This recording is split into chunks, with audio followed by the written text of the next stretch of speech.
الله الرحمن الرحيم قال الله تعالى إلا تنصروه فقد نصره الله إذ أخرجه الذين كفروا ثاني اثنين صدق الله العظيم.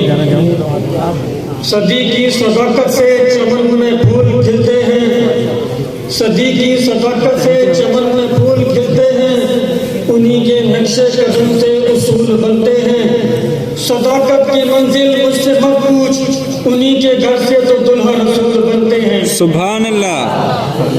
سمعین مکرم، میرے اساتذہ کرام اور میرے ہم مکتب ساتھیوں، مخلص دوستوں، کوئی بھی آج نہیں میں آپ مخلص. حضرات کے سامنے اس شخصیت کی مناقب بیان کرنا چاہتا ہوں، ان کے متعلق بیان کرنا چاہتا ہوں جو یار غار نبوت، وفادار نبوت، تابعدار نبوت، خوبدار نبوت، جانثار نبوت، جو آقا کا رفیق ہے، امت پر شفیق ہے، پوری جماعت میں لائق ہے، اخلاق میں خلیق ہے، پیغمبر کی زبان پر لقب عتیق ہے، ملک میں مشہور صدیق ہے.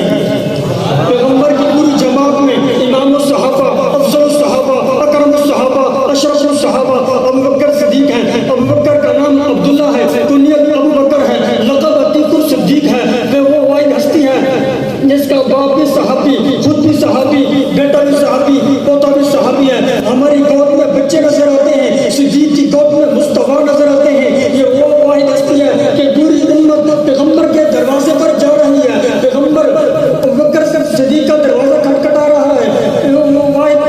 یہ وہ واحد ہستی ہے کہ ساری امت پر پیغمبر کا احسان ہے، پیغمبر پر صدیق کا احسان ہے. یہ اس وقت آقا کے ساتھ ہے جب خدا کے سوا کوئی ساتھ نہیں تھا. آپ کو ماننا پڑے گا، جاننا پڑے گا، پوری امت کا بار نبوت نے اٹھایا، پوری امت کا بار نبوت کے کندھوں نے اٹھایا اور نبوت کا بار صدیق کے کندھوں نے اٹھایا.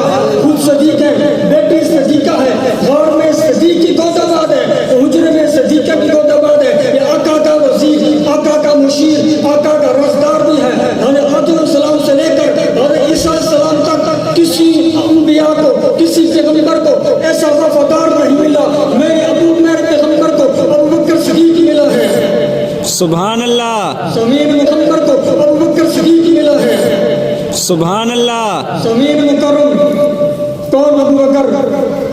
جس نے سب سے پہلے کلمہ پڑھا، ابو بکر. جو سب سے پہلے صحابی کہلایا، ابو بکر. جو سب سے پہلے مومن کہلایا، ابو بکر. جس نے 40,000 دینار آقا کے قدموں میں رکھے، ابو بکر. جس نے بلال کو آزاد کرایا، ابو بکر. جس نے عامر بن مغیرہ کو آزاد کرایا، ابو بکر. حضور چل کر جس کے دروازے پر گئے، ابو بکر. جو ہجرت میں ساتھ چلا، ابو بکر. جس نے نبوت کو کندھوں پہ اٹھایا، لے کر چڑھا، ابو بکر. جو غار میں ساتھ دیا، ابو بکر. جس نے چادر کو پایا، سراغوں کو بند کیا، ابو بکر.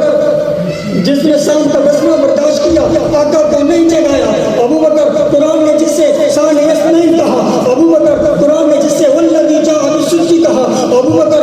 قرآن نے جس سے یقول لصاحبہ کہا، ابو بکر. قرآن نے جس سے اولئک هم المتقون کہا، ابو بکر. جو اپنے معبود کی چوکڑی میں پہلے پہنچا، ابو بکر. جو قبا کے مقام پر پہلے پہنچا، ابو بکر. جو قبا کے مقام پر پہنچ کر آقا پر اپنی چادر ڈالی، ابو بکر. جو قبا کے مقام پر پہنچ کر آقا کا سیفان بن کے کھڑا ہے، ابو بکر. جو قبا کے مقام پر، جس نے قبا کے مقام پر بیٹھ کر یہ رکھی، ابو بکر. جس نے ریاض الجنت کا ٹکڑا خرید کر کے دیا، ابو بکر. جس نے مسجد نبوی کی پہلے ایک رکھی، ابو بکر. جو بدر کے مقام پر پہلے پہنچا، ابو بکر. میں آپ کو اپنی تقریر کا اختتام کرنا چاہتا ہوں. جلدی کرتے. اول علی ہوں کہ ابو بکر، اسلام میں اول علی ہوں کہ ابو بکر، سلطان خلافت مگر چونکہ ابو بکر. کس کون سی